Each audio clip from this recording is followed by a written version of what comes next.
বিজেপির পাশাপাশি আজ সিপিএম এর তরফেও কিন্তু প্রার্থী তালিকা ঘোষণা করা হয়েছে। আলিমুদ্দিন স্ট্রিটে সিপিএম এর প্রার্থী তালিকা, প্রথম দফার প্রার্থী তালিকা ঘোষণা করা হয়েছে। এর মধ্যে মেখলিগঞ্জে সিপিএম প্রার্থী কমল রায়, মাথাভাঙায় খগেন বর্মন, শীতলকুচির নবদীপ্তি অধিকারী, দিনহাটার বিকাশ মণ্ডল, নাটাবাড়ির প্রার্থী ধনঞ্জয় রাভা, অন্যদিকে তুফানগঞ্জে শ্যামল রায়, পাশাপাশি উত্তরপাড়ার মীনাক্ষী মুখোপাধ্যায়, বড়নগরের সায়নদীপ মিত্র, এছাড়াও রাজারহাট নিউ টাউনের সপ্তর্ষি দেব প্রার্থী। উল্লেখযোগ্যভাবে কালীগঞ্জের প্রার্থী নিহত তামান্না খাতুনের মা সাবিনা ইয়াসমিন।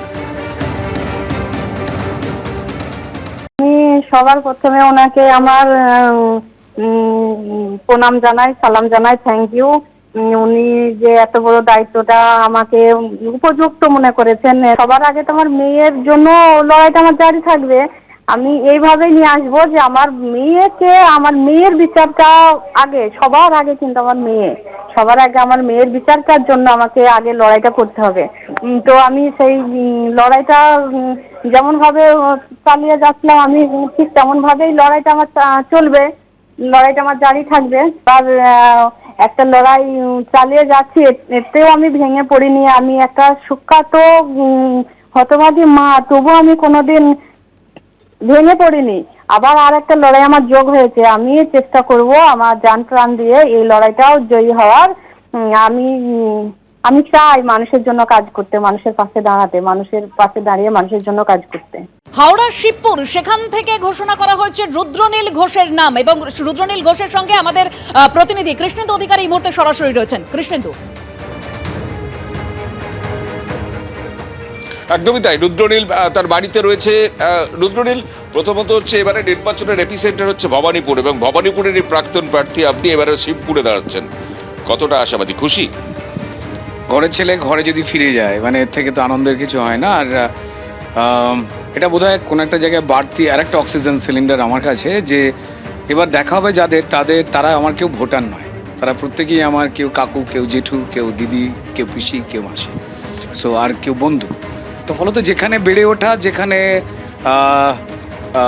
খেলাধুলো, যেখানে কলেজে পড়াশোনা, যেখানে ছাত্র রাজনীতি শেখা, যেখানে থিয়েটার শেখা, সেই মাটিটায় ফিরে যাওয়া, এটা অন্য বাড়তি অক্সিজেন তো দিচ্ছে। আর আমি যেখানের ভোটার, এখন আমার ভোটার কার্ড আমি আজ অবধিও ওই হাওড়া শিবপুর কেন্দ্র থেকে আজ অবধিও পাল্টায়নি। তো ফলত যে টান আমার ওই মাটিতে ছিল, সেখানে আমায় প্রার্থী হওয়ার সুযোগ দেওয়ার জন্য আমার রাজ্য এবং কেন্দ্রীয় নেতৃত্বকে ধন্যবাদ। কিন্তু যে কেন্দ্রে আপনি প্রার্থী হচ্ছেন, সেই কেন্দ্র বরাবরই হচ্ছে কখনো কংগ্রেস, কখনো তৃণমূল, তারপর ধারাবাহিকভাবে যতুল লাহিড়ী ছিলেন, তারপর এখন মনোজ তিওয়ারি, সেখানে কতটা আশাবাদী? অনেক বেশি মাত্রায় আশাবাদী। তার কারণ হচ্ছে যে মানুষ পরিসংখ্যানের সঙ্গে নিজেও মিলিয়ে দেখে নিয়েছেন সব হিসেব, যে বাঁচতে গেলে কি করতে হবে। কার্যত দেখুন, তৃণমূল এই কয়েক বছরের মধ্যে যা করেছে তা নতুন করে বলবার নেই। শুধু এইটুকু বলতে পারি যে হাওড়া কর্পোরেশনকে দুর্নীতির আখড়া বানাবার জন্য নির্বাচন বন্ধ করেছে, অচল করে 500 বছরের পুরনো শহর হাওড়াকে কার্যত ডাস্টবিনে পরিণত করে দিয়েছে তৃণমূল। জাস্ট তাদের উদ্দেশ্য ছিল হচ্ছে অসততা এবং লুট। মানুষ জলে ভাসছে, ড্রেনের দুর্গন্ধ, বিভিন্ন জায়গা থেকে তোলাবাজি। কাউন্সিলরদের কাজ হয়েই গেছিল কার্যত, যে তাদের কাজই হচ্ছে পরিষ্কার পুকুর ভরাট করো, জমি বেচে দাও, বাড়ি করো। মানুষের দুঃখ দুর্দশা কী রয়েছে সেই দিকে তাদের দেখবার কোনো সময়ও নেই। তাদের এমএলএ এবং কাউন্সিলরদের কাজ ছিল এটা। এখান থেকে নিষ্কৃতি পেতে চাইছেন হাওড়ার মানুষ এবং ভারতীয় জনতা পার্টির কার্যকর্তারা যেভাবে কাজ করেছে। তো ফলত সেই ক্ষেত্রে তাদের উপর একটা বাড়তি ভরসা তো তৈরি হয়েছে। আর তার সঙ্গে শিবপুরের ছেলে শিবপুরে, এটা তো অন্য। জিতবেন আপনি? অবশ্যই, অবশ্যই। রুদ্রনীল জানাচ্ছেন জিতবেন। রুদ্রনীল এবার শিবপুরের ক্যান্ডিডেট, এবং আজকেই তিনি কলকাতায় বসে সেই খবর পেয়েছেন, এবং আগামীকালই শিবপুরে তার প্রচার অভিযান শুরু করতে চান রুদ্রনীল ঘোষ। ধন্যবাদ কৃষ্ণেন্দু।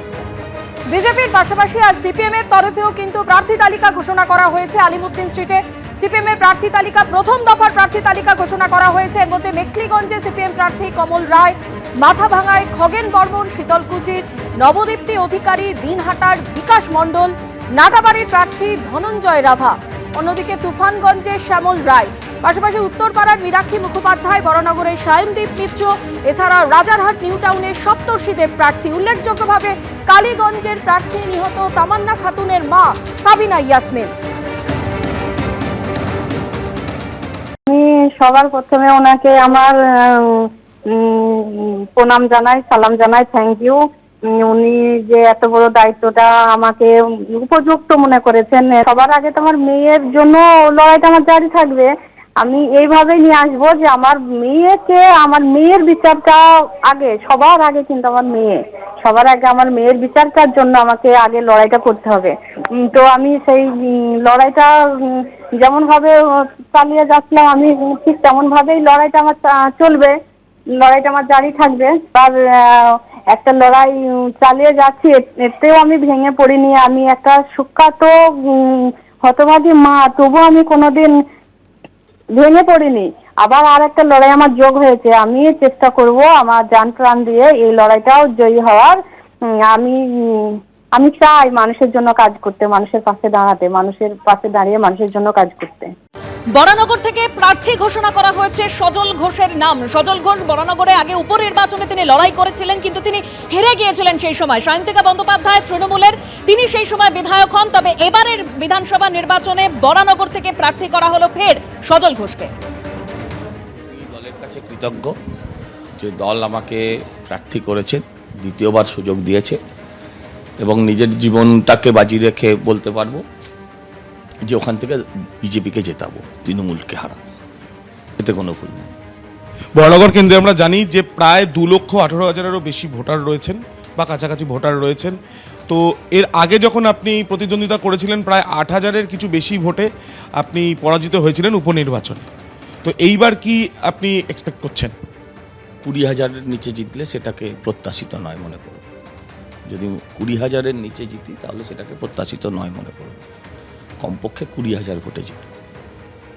আমি জিতবো না, দল জিতবে। 20,000 মার্জিনে ভারতীয় জনতা পার্টি জিতবে তৃণমূলকে হারিয়ে, তৃণমূল এবং জোটসঙ্গী সিপিএমকে হারিয়ে। আমি শুনেছি সিপিএম আবারও খুঁজে খুঁজে যাতে তৃণমূলকে জেতানো যায় এমন প্রার্থী আবার দিয়েছে। ঠিক এখানেই আপনার কাছে প্রশ্ন, কিছুক্ষণ আগে বামফ্রন্টের তরফ থেকেও প্রেস কনফারেন্স করে সিপিআইএম প্রার্থী সায়নদীপ মিত্র তিনি বরানগরে তিনি দাঁড়াচ্ছেন, সেটা ঘোষণা করা হয়েছে। আমি সায়নদীপকেও অভিনন্দন জানাচ্ছি। আশা করি বন্ধুত্বপূর্ণ প্রতিদ্বন্দ্বিতা হবে, মানুষের রায় শিরোধার্য করা হবে। কিন্তু আমি কাউকে ব্যক্তিকে লক্ষ্য করে নয়, দলকে লক্ষ্য করে বলতে পারি আসলে সিপিএমের লক্ষ্য হচ্ছে তৃণমূলকে জিততে সহযোগিতা করা। আর আজকে বিজেপির প্রার্থী তালিকা প্রকাশ হওয়ার পর যে প্রশ্নটা আরো জোরালো হচ্ছে তা হলো এই যে 2026-এর বিধানসভা নির্বাচন, এই নির্বাচনে কি ফের মমতা বন্দ্যোপাধ্যায় এবং শুভেন্দু অধিকারী দ্বৈরথ আমরা লক্ষ্য করব? কারণ ইতিমধ্যেই প্রার্থী তালিকা ঘোষণা করেছে বিজেপি, যেখানে দুটি কেন্দ্র ভবানীপুর এবং নন্দীগ্রাম থেকে লড়াই করছেন শুভেন্দু অধিকারী। ভবানীপুর কেন্দ্র যেটা মমতা বন্দ্যোপাধ্যায়ের কেন্দ্র, তৃণমূল এখনো প্রার্থী তালিকা ঘোষণা করেনি। তবে যা খবর পাওয়া যাচ্ছে এই কেন্দ্র থেকে মমতা বন্দ্যোপাধ্যায় লড়াই করবেন এবং তার বিপরীতে এবার লড়াই করতে চলেছেন শুভেন্দু অধিকারী। নন্দীগ্রামে 2021-এ আমরা এই লড়াই লক্ষ্য করেছিলাম, কিন্তু তখন মমতা বন্দ্যোপাধ্যায় শুভেন্দু অধিকারীর কাছে হেরে গিয়েছিলেন। বিধানসভার বিজেপির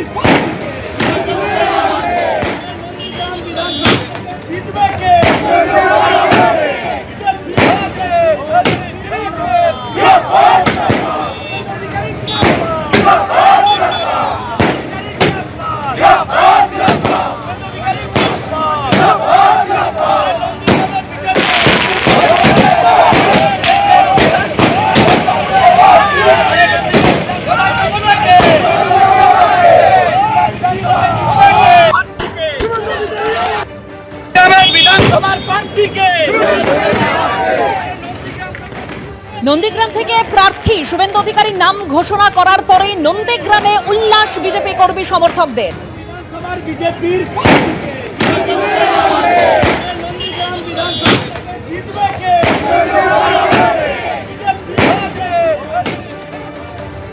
এবিপি আনন্দ, এগিয়ে থাকে, এগিয়ে রাখে।